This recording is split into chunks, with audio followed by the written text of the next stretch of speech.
최근 경제 위기설이 자꾸 나오고 있습니다. 그 썸네일들을 한번 가져와 봤습니다. 천천히 봅시다. 미국 국가부도 사태, 터지면 재앙, 안 터져도 후폭풍. 전 세계 초토화 위기, 미국에서 섬뜩한 경고. 요게 좀 자극적인 썸네일이네요.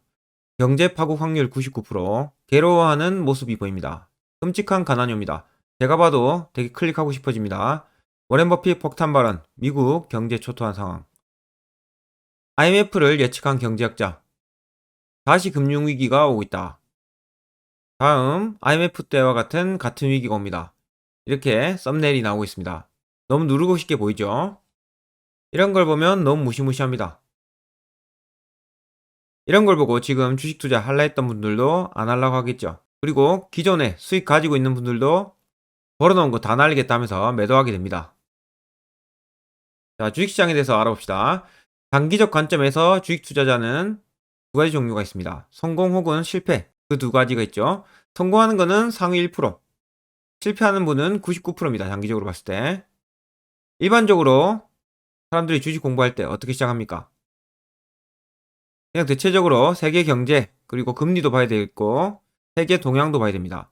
매일 아침 뉴스를 보고 실시간 뉴스도 계속 확인합니다. 그러다 보면 차트도 보이죠? 차트도 공부합니다. 이게 보통 사람들이 주식 투자 방법이죠. 그들이 주식 투자하는 단계가 있습니다. 첫 번째, 급등주 이런 걸 따라다닙니다. 한 번에 돈 많이 먹을 수 있잖아요. 몇 번 성공하다가 더 큰 돈 가져옵니다. 그러다가 실패하게 되죠. 그러다가 이제 전문적으로 공부해보겠다 하면서 차트 기법을 해봅니다. 이것도 몇 번 하다가 실패하게 되죠. 다음 세력 손바뀜 이런 게 있다고 합니다. 그래서 그 공부하다가 또 안 되고요. 결국 결론은 하루에 3% 정도 벌어보자. 이 정도는 내 실력으로 차트 기법으로 할 수 있다. 결론 내립니다.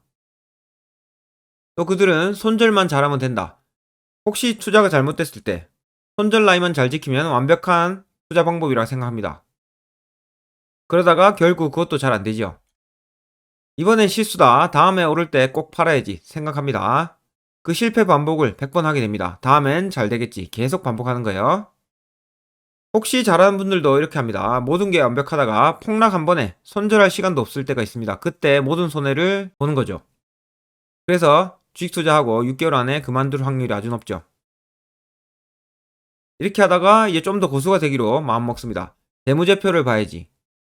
근데 재무제표 막상 보고 나니까 실적이 좋아지면 주가가 오른다 했는데 바로바로 안 오르는 겁니다.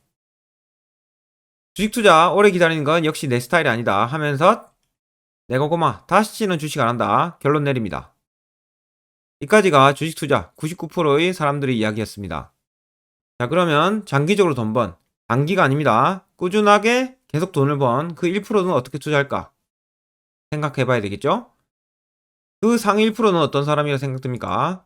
그들은 좋은 대학교, 판사, 검사, 약사, 의사, 경영학 석사, 똑똑한 상위 1% 이런 분들이라고 생각하십니까? 아니면 유능한 펀드 매니저, 애널리스트 이런 분들을 생각합니까? 주식 투자 똑똑한 사람이 상위 1%란 이런 소리 들어보셨습니까? 공부 잘하는 거하고 주식 투자 잘하는 거하고 상관이 없습니다. 오히려 항상 똑똑한 사람은 자기 자만에 빠지기 쉬워서 그게 독이 되지요. 제 생각인데 항상 겸손한 사람이 상위 1%가 될 수 있다 생각합니다. 자, 그럼 상위 1%말 들어봐야 되겠죠. 상위 1%는 피터 린치나 워렌 버핏 이런 분들이 상위 1%입니다. 이분들의 말씀 여러분들 겸손히 받아들이십니까? 내 생각을 빼는 게 겸손한 겁니다. 이건 마치 서울대 가고 싶습니다. 그러면 서울대 입학한 사람 말 듣는 거죠. 그런데 많은 사람들이 서울대 가기 위해서 키보드 워리어, 결과는 안 좋은데 말만 잘하는 사람들, 그 사람들 말 듣는 것과 같다 생각합니다. 그러면 주식 투자에서 돈을 항상 벌고 있는 상위 1% 투자 방법 봅시다. 이게 정답이죠. 워렌 버핏 자기 자신의 능력 범위 안에서 기업만 평가하고 투자하라. 기업만 평가하랬습니다. 쓸모없는 정보들 읽지 말고 공시 자료 읽어야 된다. 기업만 평가라는 소리죠. 아무도 주식시장을 예측할 수 없다. 경제 예측하지 말라우 이 소리죠. 존니 아저씨도 타이밍을 맞출 수 없다. 주가 예측하지 마라. 말하는 것만 봐도 그 사람 투자 스타일을 알 수 있습니다. 근데 존니 선생님 안 좋은 일이 있었죠. 그렇지만 이분이 말씀하시는 거는 워렌 버핏이나 피터 린치 말씀과 동일하다 생각됩니다. 계속해서 앙드레 코스톨라니 우량주를 매수하고 수면제 묶고 이자 삐라. 기업 평가하고 기다리는 소리죠. 또 피터 린치도 기업만 평가하라. 하락장에서 당신이 불안한 이유, 쓰레기 같은 회사 공부 안 하고 몰빵했다. 기업을 공부하라는 소리죠.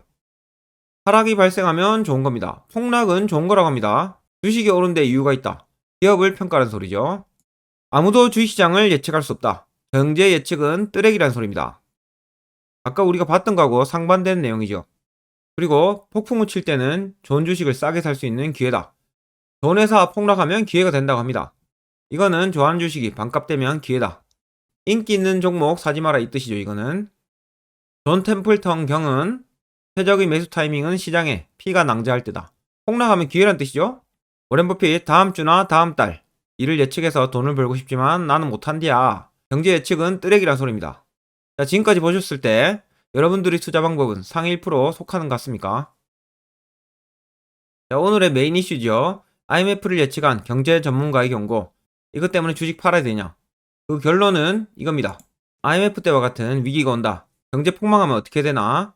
이때 상위 1%의 대처 방법은 주식 니나 팔아라 하는 겁니다. 피터 린치 주식 계속 가지고 있는 거지 하죠. 위기가 오면 팔지 않는 겁니다. 이 사람들은. 상위 1%는 위기가 왔을 때 주식을 계속 가지고 있고 오히려 더 산다고 합니다.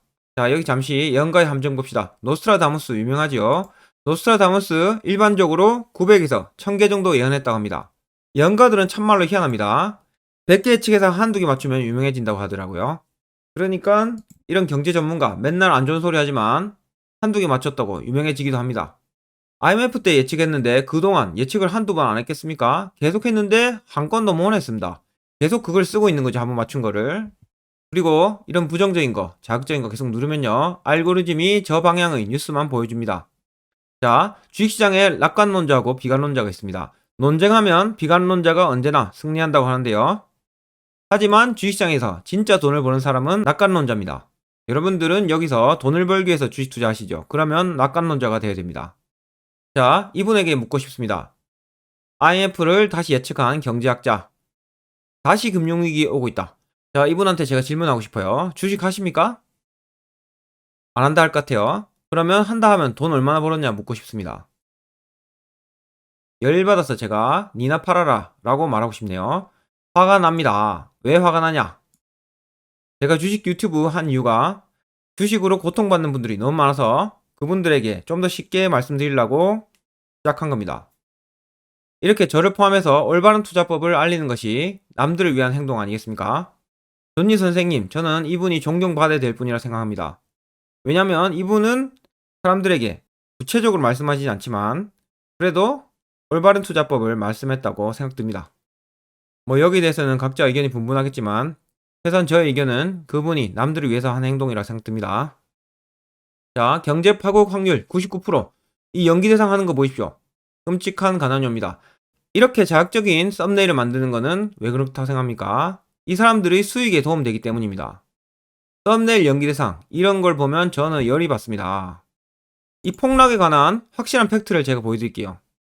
폭락하면 이렇게 머리 감싸고 있어야 될 것 같습니까?